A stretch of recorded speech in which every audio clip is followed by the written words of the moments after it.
ये तस्वीरें राजस्थान के जैसलमेर की है। ट्यूबवेल की खुदाई के दौरान पानी की धार ऐसे फूटी कि उसे रोकना मुश्किल हो गया। जमीन सब कुछ अपने आगोश में लेने के लिए आमादा थी, जिसके कारण ट्यूबवेल की खुदाई के लिए लाई गई बोरिंग मशीन और ट्रक धरती पे समा गए। लेकिन इन सब के बीच अब एक नया एंगल निकलकर सामने आ रहा है। कहा जा रहा है कि जो सरस्वती संगम नगरी प्रयागराज में अदृश्य हो जाती है, उसका उद्भव राजस्थान के जैसलमेर में हुआ है। चलिए जान लेते हैं कि क्या है पूरा मामला और सरस्वती नदी मिलने के पीछे क्या है कहानी। नमस्ते, मेरा नाम प्रिंस और आप देख रहे हैं इन खबर। पश्चिमी राजस्थान के धरती पर बसे जैसलमेर जिले के मोहनगढ़ में बोरवेल की खुदाई हो रही थी और इसी दौरान अचानक से पानी बाहर निकलने लगा। पानी का प्रेशर इतना तेज था कि लोग उसे देखकर अचंभित हो गए। पानी का प्रवाह इतना तेज था कि कुछ ही देर में पानी ने पूरे इलाके को अपने आगोश में ले लिया। जमीन से अचानक बड़े पैमाने पर पानी निकलने की घटना को केंद्र सरकार व राज्य सरकार में कौतूहल का विषय बन गया। हालांकि भूजल विभाग की टीमें मौके पर पहुंचकर मामले की जांच में जुटी हैं, जिसके बाद से देश भर में इस बात की भी चर्चा हो रही है कि आखिर पानी का इतना प्रेशर इतनी तेजी से कैसे आया।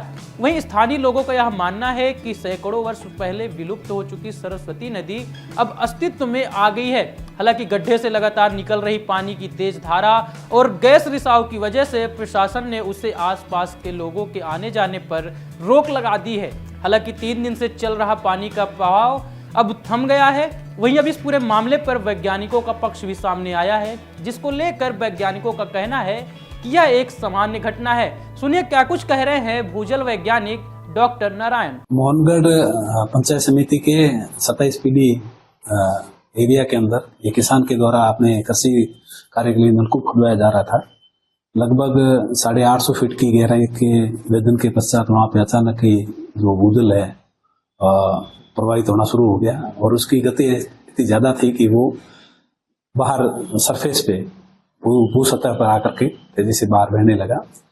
भूविज्ञान के अंदर इस स्थिति को आर्टिजन कंडीशन कहते हैं और ये हमारे लिए एक नॉर्मल मतलब फिनोमिना है, क्योंकि जैसलमेर जिले के जो मोहनगढ़ नाचना का इलाका है वहाँ पे जो ग्राउंड वाटर की जो कंडीशन रहती है वो कन्फाइंड कंडीशन रहती है। कन्फाइंड में मतलब पानी नीचे ऐसी परतों के नीचे दबा हुआ रहता है। अपारगीय में परतें होती है जिसमें चिकनी मिट्टी की परतें होती है, शैल होती है। उसके नीचे जो ओरिजिनल एक्यूफर होता है, जो वहाँ का टर्सी सैंडस्टोन है, वो नीचे दबा हुआ है। जैसे ही ऊपर वाली परतों को तोड़ करके उस एक्यूफर को के पास तक पहुंचते हैं, पंचर करते हैं, तो पानी का एक ऑटोमेटिक दबाव बनता है, वो ऊपर की तरफ प्रभावित होना शुरू होता है। ये स्थिति इस क्षेत्र के अंदर पहले भी हो रखी थी, लेकिन अभी जो वर्तमान में जो जिस तरह से पानी बह रहा है वो पहली बार ही हो रहा था। पहले आप सरफेस पे आकर के एक वाटर लेवल मेंटेन होने के बाद में रुक जाता था, लेकिन जिस गति से यहाँ जो पानी बह रहा है वो पहली बार ही हुआ है। उसका एक तो मुख्य कारण ये है कि जो नीचे का एक्यूफर है वो कुछ ज्यादा पंचर हो गया। कुछ यहाँ पे ओएनजीसी के लोग भी आए थे, उन्होंने कहा था कुछ गैस की भी मात्रा है, तो वो जो सैंडस्टोन फॉर्मेशन थी, टर्सी सैंडस्टोन की फॉर्मेशन, उसके ज्यादा कोलैप्स होने की वजह से पानी इस गति से बह रहा है।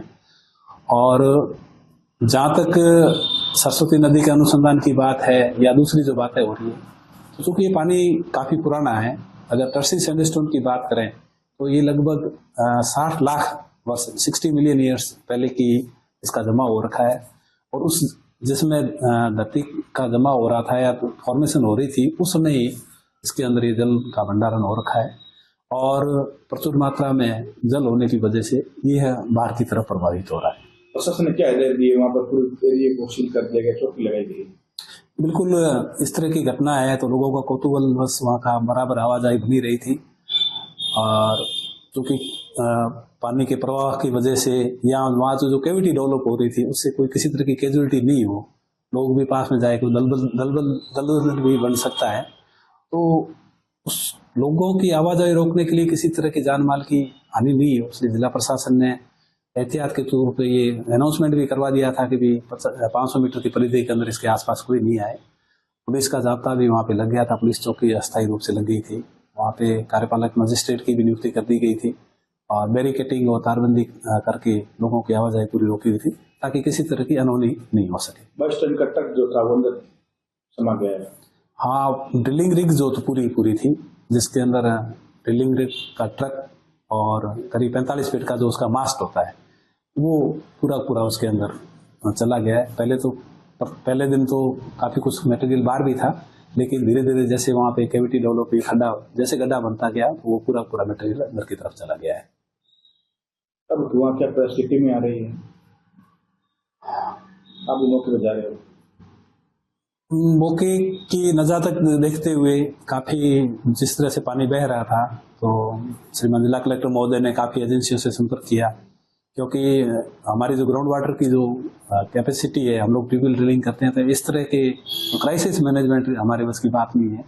ये ऑयल के जो एक्सप्लोरेशन के अंदर कंपनियां काम कर रही है उनके बस की बात है। तो केयर एनर्जी की टीम, ओएनजीसी की टीम, ऑयल इंडिया की टीमों ने वहाँ पे विजिट किया था और उनके द्वारा ये सजेस्ट किया गया है कि यहाँ पे जो ओएनजीसी की क्राइसिस मैनेजमेंट टीम है वो इस स्थिति पे नियंत्रण के लिए सक्षम है। उसके लिए श्रीमान जिला कलेक्टर महोदय बराबर प्रयास कर भी रहे थे और जल्दी इसका समाधान निकलने की उम्मीद है। चलिए अब जान लेते हैं कि सरस्वती नदी पानी को लेकर कब क्या हुआ। दरअसल जैसलमेर के 8 स्थानों पर साल 1994 से 2002 के बीच भूजल पर अध्ययन हुआ। भूजल के नमूनों की आइसोटोप जांच हुई। यह एक प्रकार का पानी की उम्र पता लगाने का पैमाना होता है। इस जांच को भाभा परमाणु अनुसंधान केंद्र को साल 2003 में भेजा गया था। वहीं केंद्र में भेजी गई रिपोर्ट में इस बात का भी दावा किया गया कि यहां पर मिला भूजल 1900 से 5700 साल पुराना हो सकता है। वहीं एक रिपोर्ट में यह भी कहा गया कि जैसलमेर में सरस्वती नदी की प्रवाह भी हो सकती है, जिसकी धारा जैसलमेर से होकर पाकिस्तान की सीमा पर होती हुई कच्छ के रन में गिरती थी। साथ ही वर्ष 1994 से 2003 तक खुदाई का काम चला। इस दरमियान जो भी खुदाई के दौरान पानी निकला उसकी उम्र 2 से 5000 साल वर्ष पूर्व बताया गया, जो कि सरस्वती काल का माना जाता है। वही वर्ष 1994 में काम को बीच में ही बंद करना पड़ा, क्योंकि उस समय की सरकारों के पास खुदाई के लिए बजट मात्र 27 लाख रुपए ही था। अब बात करते हैं कि 1994 से लेकर 2003 के बीच लगभग 9 साल के अंतराल में 8 से ज्यादा कुएं खुदवाए गए। 4 कुएं 50 से 60 मीटर गहरे खोदे गए, जिनमें से पानी निकला। लेकिन जब उनकी उम्र की जांच की गई तो 1700 से 5700 वर्ष की उम्र होने की पुष्टि हुई। वहीं 4 कुओं की खुदाई 150 से 300 मीटर गहराई तक की गई। इसके बाद सैंपल लिए गए। इसमें पानी की उम्र 2100 से 8000 वर्ष उम्र की पुष्टि हुई। साथ ही सभी 8 कुओं का पानी मीठा बताया गया। हालांकि वर्ष 2003 से राजस्थान में सरस्वती नदी की खुदाई बंद है, क्योंकि 2003 से 2015 तक सरकारों के पास सरस्वती नदी की खोज के लिए बजट नहीं था। हालांकि भूजल विभाग की ओर से फरवरी 2015 में एक बार फिर से 70 करोड़ का प्रपोजल सरस्वती नदी के लिए बनाकर राजस्थान सरकार को भेजा गया। इस प्रपोजल पर भी किसी भी तरह की कोई जवाब सरकार की तरफ से नहीं आया। सरकार की तरफ से इसे मुद्दे को अनदेखा करना एक दुर्भाग्य का विषय भी है, क्योंकि अगर सरस्वती नदी निकल आती है तो सीमावर्ती इलाकों में पानी के लिए मीठा पानी आसानी से उपलब्ध हो सकता है और रेगिस्तान की बंजर भूमि में हरियाली भी देखने को मिल सकती है। लेकिन इस पूरे मामले पर आप क्या सोचते हैं, हमें कमेंट बॉक्स पर जरूर बताएं। धन्यवाद।